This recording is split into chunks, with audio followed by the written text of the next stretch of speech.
नमस्कार मंडळी. आज आपण एक भन्नाट मॅजिक शिकणार आहोत. तो म्हणजे काय? Laser export.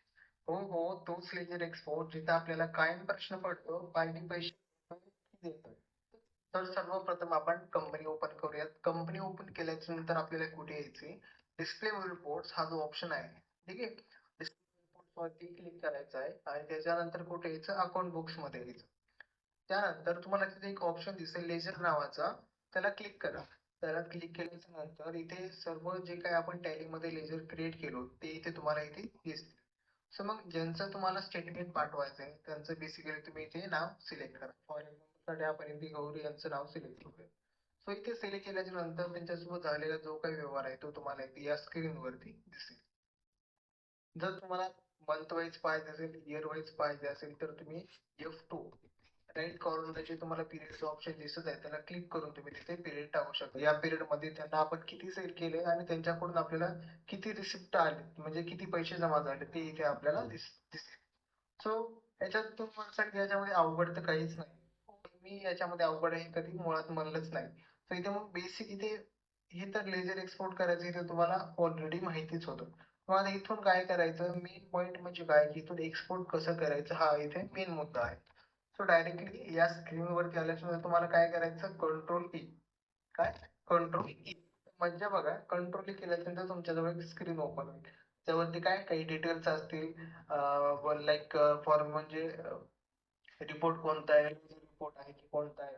तर आपण काय करतो लेजर रिपोर्ट पाठवतोय.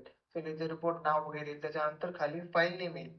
फाईल नेम वरती काय करायचं आपल्याला जे काही नाव आहे किंवा तुम्हाला जे काही फाईल नेम म्हणजे त्या पीडीएफला किंवा त्या जे काही तुम्ही पीडीएफ त्या पीडीएफला जे काही नाव द्यायचं ते तुम्ही ते देऊ शकतो. फाईल फॉर्मॅटमध्ये काय घ्यायचं? पीडीएफ घ्यायचं. ते कुठून चेंज करायचं? तुम्हाला राईट साईडला फाईल फॉर्मॅट दिलेला आहे. तिथे एक ऑप्शन आहे फाईल फॉर्मॅटचं. त्याला क्लिक केल्याच्या नंतर तुम्ही तिथे फॉर्मॅट पाहू शकता जसं की एक्सेल, XML आहे, HTML आहे, PDF आहे. सो नॉर्मली आपण काय करायचं ते PDF सिलेक्ट करायचं. त्याच्यानंतर आपल्याला फाईल नेम चेंज करायचा आहे. मग तर फाईल नेम चेंज करायसाठी आपण काय करावं लागेल आपल्याला? एक्सपोर्ट जे ऑप्शन आहे F6 जे ऑप्शन आहे ते तुम्हाला क्लिक करावं लागेल. क्लिक केल्याच्या नंतर तुम्हाला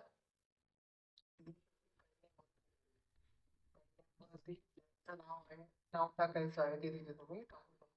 पण हे टाकल्यानंतर तुम्ही कंप्लीट करून सेव्ह करा व डायरेक्टली एक्सपोर्ट एक्सपोर्ट केल्याच्या नंतर जे काही तुम्ही तिथे पाथ दिलेला आहे किंवा जे फोल्डर तुम्ही तिथे सेट केलं आहे की बाबा टॅली मधून काही पण एक्सपोर्ट केल्याच्या नंतर त्या फोल्डर मध्ये जावं. सो त्या फोल्डर मध्ये ही फाईल जाईल या नावाची फाईल जाईल जे तुम्ही डेमो साठी टाकलेलं आहे. आपण पण इथे डेमो साठी नाव टाकूयात. सो ती फाईल जाईल तिथे. ती फाईल केल्याच्या नंतर त्याला काय करायचं? हे जर झालं एक्सपोर्टचा भाग.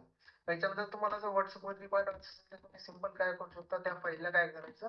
कॉपी करायचं, राईट क्लिक करायचं त्या फाईलवरती आणि त्याला कॉपी करायचं आणि ज्या नंबरला पाठवायचं आहे किंवा ज्या व्यक्तीला ते पाठवायचं आहे किंवा ज्यांचं ते स्टेटमेंट आहे त्याला काय करायचं? डायरेक्टली चॅट बॉक्स ओपन करून व्हॉट्सअप पेस्ट करू शकतो. हे केल्याच्या नंतर नॉर्मली काय होईल ते जे काही ते आपण स्टेटमेंट काढलं होतं टॅलीमधून जे स्टेटमेंट टॅलीमधून जे एक्सपोर्ट केलं होतं ते त्यांना काय केलं आपण पाठवलं. तर आजचा व्हिडिओ आपण इथेच थांबूयात. लेजर एक्सपोर्ट करा, व्हिडिओला शेअर करा आणि लाईफमध्ये बॅलन्स शीट पण नेहमी टॅली ठेवा. तसेच हसत राहा कारण हसू म्हणजे सगळ्यात स्वस्त हेल्थ इन्शुरन्स.